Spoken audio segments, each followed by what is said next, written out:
Hi guys, welcome to episode 4. This time we're gonna watch me play. That's right, you're gonna see how greedy I am. I'm gonna take off the view for the other person, so we're gonna be watching this entirely from my perspective. I'm the blue Terran in the bottom right down here. I'm gonna turn on the income tab again. And we have a red Protoss that we'll find out is in the bottom left over here. Just a quick look at the map before it gets started. It's similar to Antigua Shipyard, the last one. However, instead of the rocks blocking the second access route into the third here, it's actually blocking a path between the natural and the third.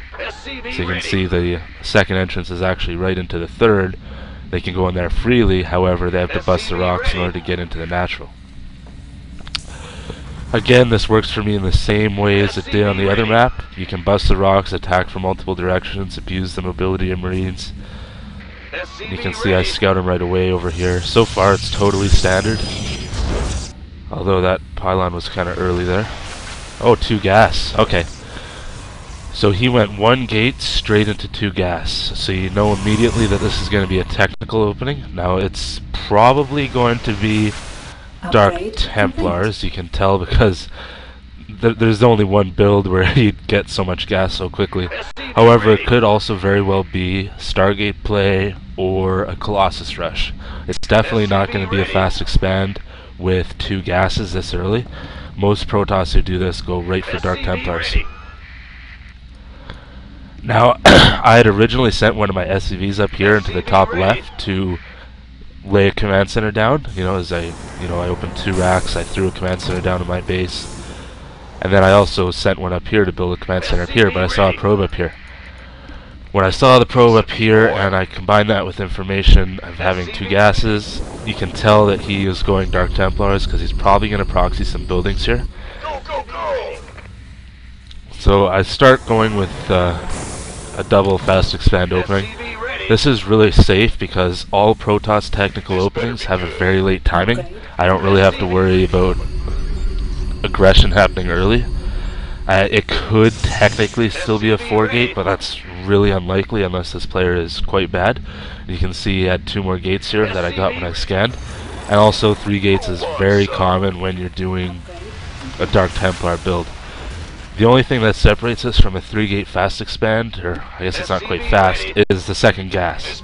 You won't see this unless they go Dark Templars. And because he has these 3 gateways now and he didn't get his robo after his gate, you can tell this is exactly what he's doing.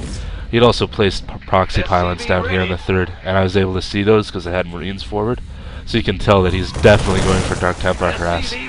Knowing this, I had my engineering bay down right away, so I was able to throw turrets up. So this entire opening is denied at this point. It's useless Dark Templars, you can hear them die there. They didn't even get to warp in. So this put my opponent way behind. His opening was negated, and I successfully did a double fast expand. Although I did get supply blocked. What a noob. I'll fix that shortly. But he's still committing to these Dark Templars, and something I don't understand. I guess he's just relying too hard on cheese. It's not going to work. Especially with all these turrets up now. If he doesn't get an expansion soon, he's going to fall way too far behind. He's really got to give up on these Dark Templars. They're costing him way too much. Already got upgrades rolling on the infantry and 3 bases. I also started a 4th up here, and I sent those Marines up to see if he had expanded up here or laid down the proxy buildings. And it turns out he had actually done both. So at this point the game is going quite a bit into my favor, and he's still pushing those Dark Templars into my base. I mean, I've got 4 orbitals now. He's not going to be able to get very far.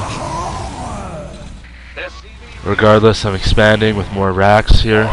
Another command center coming up. That will be the 5th base there. I'm also sending Marines out to see where he is economically. Like, I don't know how...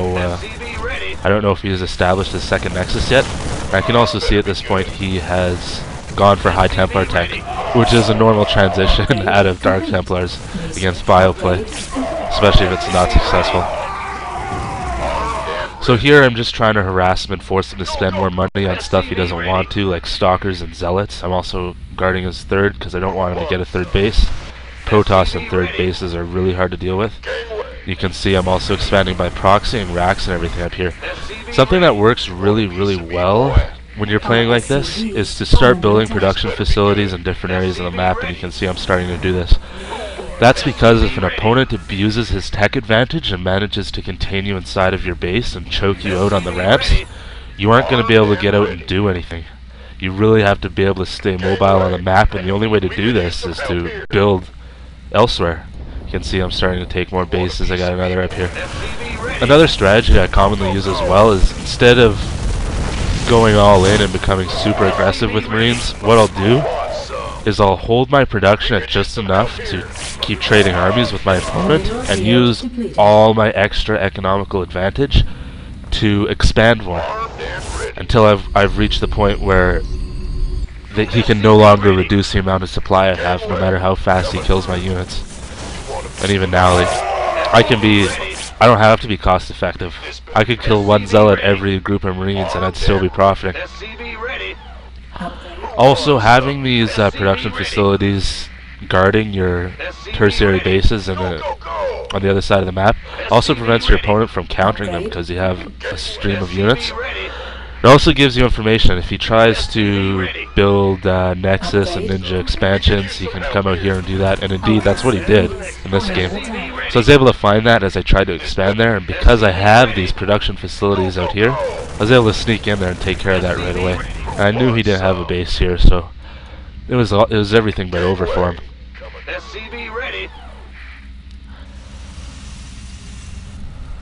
Although you can tell I'm not really paying attention. All these idle SCVs. Not good, not good. I keep harassing him. He's really good with these storms. He's got charge lots now, so he's got a really powerful counter composition, so I can tell that I'm going to have to bring SCVs now. Those charge lots will just wreck the Marines. So I'm just gearing up for a 200 push. You can see I'm maxing supply out now. I've got a lot of racks being built up. I'm just building up all my infrastructure so that I will be able to remax quickly. Even if he's able to shred my whole army, I'll be able to go in again.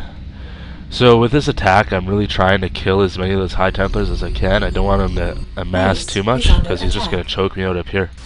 Turns out he went for a counterattack though. He's obviously not aware of my expansions on the other side of the map, but he pulls back as soon as I attack into his natural. This is the only thing holding him in the game right now, if you could even say that, since it was only his second one. Then you can see, because he lost that, he's going to be in deep trouble now. He's losing his tech facilities, he's losing his gas, which is vital to be producing High Templars. Even as he comes in here to mop up the Marines, it's just not enough. I mean, the SCVs are taking care of all of his buildings over here. It's just not going to be enough for him. See the SCVs? You know, if you have enough of them, they can kill charge lots and Archons and Stalkers, it doesn't matter. If you have buildings surrounded, they'll die rather quickly. You can see I'm just coming in here to weaken them up a little bit more. It's just about over. I just have to ship some more Marines in there. You can see I haven't stopped expanding across the map as well, and sending all those SCVs once again is not all in. As you can see, I still have a lot of mining going on, and SCVs being constantly produced. It's not all in at all. And upgrades rolling. The only thing left to say is, really, if you're going to play this way, or abuse macro and Marines to their fullest extent, you have to be sure that you're using your economic advantage to further your advantage, rather than become more aggressive. You should only ever be making as many units as you need at the time. The moment you go too aggressive, you end up losing your macro advantage, because High Templars, man, they'll just stack those storms up as you run up the ramp and murder everybody. Thanks for watching episode 4. I've got a long game coming up next. It's going to involve a lot of Colossus kills, so get ready for it. Thanks for watching.